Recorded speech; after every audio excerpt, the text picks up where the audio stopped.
नमस्कार, आप देख रहे हैं वी टाइम न्यूज। बढ़ते हैं झारखंड की खबरों की ओर। गुमला में केंद्र और राज्य की सरकार विकास के लाख दावे कर ले, लेकिन बस्ती की यह तस्वीर सभी दावों की पोल खोल रही है।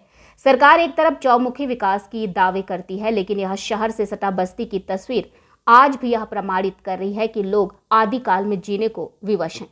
मामला जिला मुख्यालय से सटे फसिया पंचायत के वरटोली स्थित हरिजन बस्ती की है, जहां लोग सरकार की उदासीनता का दंश झेल रहे हैं। बता दें कि गांव में कुल 85 घर है, जिसमें लगभग 500 परिवार निवास करते हैं, जहां सरकार की योजना आज भी नहीं पहुंची है।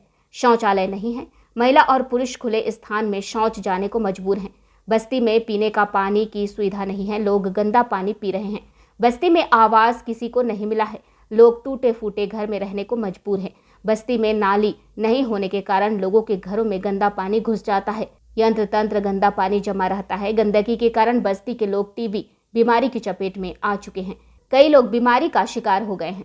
हम लोग का समस्या बहुत खराब है बाबू, जैसे कि लैट्रिन नहीं है, बाथरूम नहीं है, फिर नाली नहीं है, रोड नहीं है, फिर तरफ पानी नहीं है। बाल बच्चा के पढ़ाने लिखाने इतना बड़ा बड़ा बच्चा लोग को भेजते हैं तो आदमी मन पढ़ाता है, उन लोग 1 महीने के बाद पढ़ाता है। कहाँ कहाँ जाते हैं आते हैं, तो बच्चा लोग तो खराब हो जाएंगे, होंगे कि नहीं। हम लोग का बस वही बात है। और लाइन बत्ती वाला बात है कि लाइन हम लोग घर पहले तो बोला कि 60-70 रुपया देना लाइन को, 1 बोल को जलाना। अब 1 बोल तो हम लोग जलाए रहे। कितना बड़का बिल्डिंग है, जो ना पंखा है, ना टीवी है, ना कूलर है, कुछ नहीं है। इसका मतलब तो 1-1 बोल जला कर रहते हैं। अब वो तो मांग रहा है उतना रुपया पैसा, हम लोग कहाँ से देंगे रानी मुरली। अब ककरो आया है 50,000 कि 60,000, 40,000, 30,000 का कहाँ से देंगे हम लोग पैसा। चुनने बिछने वाला है, बच्चा लोग के ले के चुनते बिछते तो रात को खाते हैं मार भात। बाल बच्चा के गोबर गणेश रखे घर चू के गिर रहा है, पड़ रहा है। इस समस्या के हमको बताना है, और न तो बाल बच्चा लेके पूरा कचहरी में भर जाएंगे और कितना DCS भी है सब निकल जाएगा। हम लोग का यही बात कहना है और कुछ नहीं। कि दिशा मैदान भी जाते हैं तो आदमी लोग ढेला चलाता है, मार रहता है, तो कहाँ जाएंगे दिशा मैदान। 2 गड़ा दर नहीं मिल रहा है। जाते हैं कब न कब पति मरा तो बोलता है लाओ मृत्यु प्रमाण पत्र, तो वहाँ जाते हैं तो बोलता है इतना साल हो गया अब नहीं मिलेगा। तब हम क्या करें, आज मेरा आदमी मरा है वो नहीं मिलता है। फिर आदमी हम लोग चुनने बिछने भी जाते हैं तो कोई बोलता है भागो, कोई बोलता है क्या करो। कुछ काम हम लोग के मिलना चाहिए, झाड़ू वाला, तब ने हम लोग के बेटी बहू खाएगा।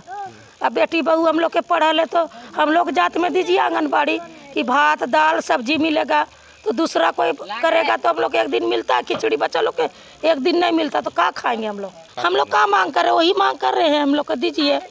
किसी को बहू लोग के झाड़ू वाला काम दीजिए, किसी को भी बेस्ती के कुछ नगर पालिका दीजिए, लड़का लोग के आज मोटिया काम। तो ग्रामीण क्षेत्र, अब ग्रामीण क्षेत्र है तो कुछ काम दीजिए हम लोग के, और नहीं तो हम लोग का जो मांग है सो दीजिए। क्या करेंगे हम लोग। नली बना दीजिए, नली नहीं है, लेटरिन घर में जवान लड़की सब रोड में नहाता है, अच्छा बात थोड़ी नहीं है बाबू। इधर पवन कुमार दास ने बताया कि बस्ती में काफी समस्या है, जिसकी जानकारी जिला प्रशासन को भी पहले दी है, लेकिन कई वर्ष बीत गए हैं। आज भी बस्ती के लोग बीमारी और अन्य कई सरकार की सुविधा नहीं मिलने से लोग परेशान हैं, लेकिन कोई सुध लेने वाला नहीं होने की बात कही। वही मामले की सूचना पर पहुंचे भाजपा के ST मोर्चा के जिलाध्यक्ष देवेंद्र लाल उरांव ने सतही का जायजा लिया और हर संभव जिला प्रशासन से बात कर समस्या को दूर करने और सुविधा को बहाल करने का भरोसा दिया है। वरटोली शहर से सटा हुआ है, अब बहुत पिछड़ा है सर। स्वास्थ्य में तो और पिछड़ा है। यहाँ बार बार आदमी तबीयत खराब होता है, दौड़ कूद करते रहता है, और उसमें बहुत लोग अपना ध्यान नहीं दे पाता है। और साफ़ सफाई बहुत गंदगी है, और गंदगी होने के कारण बीमारी तो फैलता ही है। शौच का सुविधा नहीं है, शौच का सुविधा नहीं होने के कारण बहुत लोग जागरूक नहीं है, और उस कारण बीमारी और तेज़ी से बढ़ता है। और बहुत लोग यहाँ पर गंदगी के कारण TB जो बीमारी है वो काफ़ी विकराल रूप धीरे धीरे ले रहा है, और वो बढ़ते जा रहा है। और इससे जो बच्चे लोग हैं उन लोग को काफ़ी खतरा रहता है। बच्चे लोग यहाँ पर बहुत खाली पर भी खेलते हैं, बहुत खाली पर खेलते हैं। अगर कोई TB पेशेंट वो जागरूक नहीं है तो अगर थूक दिया तो उससे थूक के थ्रू उसको में फैलने का चांस रहता है, तो बच्चा लोग को ज़्यादा खतरा है। और उसके बाद कुछ बड़े लोग हैं जो उसके साथ रहते हैं तो लोग मास्क भी नहीं पहनते हैं, और जिसको हुआ है वो भी मास्क नहीं पहनता है। जब हम लोग बोलते हैं तो बोलता है दवा खा रहे, और इस तरह से बात को टाल दिया जाता है। और इस तरह से देखा जाए तो जागरूकता नहीं होने के कारण यहाँ बहुत ही स्वास्थ्य के क्षेत्र में बहुत पिछड़ा हुआ है। महज 1 से 1.5 किलोमीटर की दूरी पर फसिया पंचायत का यह बरटोली गांव अत्यंत पिछड़ा हुआ नज़र आ रहा है। मुझे लग रहा है अभी भी कि हम 19वीं सदी में जी रहे हैं। यहाँ ना तो नाली का व्यवस्था है, ना शौचालय का व्यवस्था है, ना सड़क की व्यवस्था है और ना ही उठने बैठने के लिए सामुदायिक भवन की व्यवस्था है। यहाँ हरिजन बस्ती, यह बस्ती जो है हरिजन बस्ती के नाम से जाना जाता है। यहाँ इसी समुदाय के लोग काफ़ी मात्रा में रहते हैं और उनको आज जो जीविका उपार्जन का जो माध्यम या संसाधन है, मोटिया है, कोई झाड़ी पोछा करते हैं तो कहीं किसी के यहाँ नौकर धांगर का काम करते हैं। इनका जीवन स्तर जिस प्रकार सदियों से निम्न था, वर्तमान परिस्थिति में भी इनका जीवन स्तर जो है बिल्कुल निम्न है।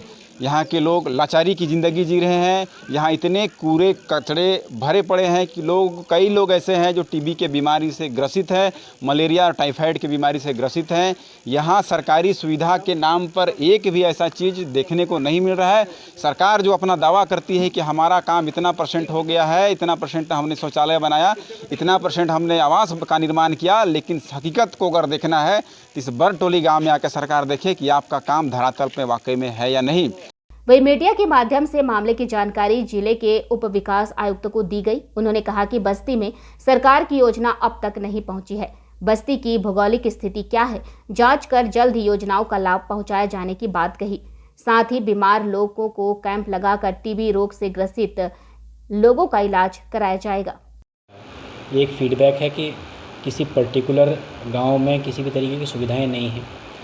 इस बरटोली जो फसिया पंचायत में पड़ता है, जिसे हरिजन टोली के नाम से जाना जाता है, उस पंचायत में आपके द्वारा ध्यान आकृष्ट कराया गया कि बहुत सारे लोगों को टीबी की भी बीमारी है जो कि घातक हो सकती है। जल्द ही हम स्वास्थ्य विभाग की तरफ से कैंप आयोजित करेंगे जिसमें टीबी की जांच की जाएगी। उसके अलावा जितने भी जो डेवलपमेंटल चीज़ें हैं जैसे सड़क, नाली, इसके अलावा आवास, यदि ऐसा लगता है कि वाकई वहाँ डेवलपमेंटल एक्टिविटीज़ नहीं हुई है तो डेफिनेटली वहाँ डेवलपमेंटल एक्टिविटीज़ को पुश किया जाएगा और वहाँ के लोगों को विकास की मुख्यधारा में लाया जाएगा। एक केंद्र का एक पैरामीटर होता है, किसी भी आंगनबाड़ी केंद्र का जो इस्टेब्लिशमेंट होता है उसके लिए न्यूनतम एक आंगनबाड़ी केंद्र से दूसरे आंगनबाड़ी केंद्र के बीच 800 मीटर की दूरी और किसी पर्टिकुलर गाँव में मिनिमम 200 की जनसंख्या का होना आवश्यक है। यदि उस पर्टिकुलर गाँव में 200 से अधिक की जनसंख्या है और आसपास 800 मीटर में कोई भी स्कूल नहीं है, कोई भी आंगनबाड़ी नहीं है, तो ऐसी स्थिति में नए आंगनबाड़ी खोलने का प्रस्ताव भारत सरकार को भेजा जा सकता है। बहरहाल हरिजन बस्ती के लोग आज भी सरकारी योजनाओं की बाट जो रहे हैं। जरूरत है सरकार और जिला प्रशासन को योजनाओं का लाभ लाभान्वित करना, जिससे आम जन लोगों को सरकार की योजना का लाभ मिल सके, जिससे बेहतर साफ स्वच्छ समाज का निर्माण हो सके, लोगों का बौद्धिक विकास हो सके। नहीं तो बस्ती के लोग जन आंदोलन करने की बात कहे हैं। देखना यह होगा कि वादा ही रहेगा कि वादा पूरा भी होगा।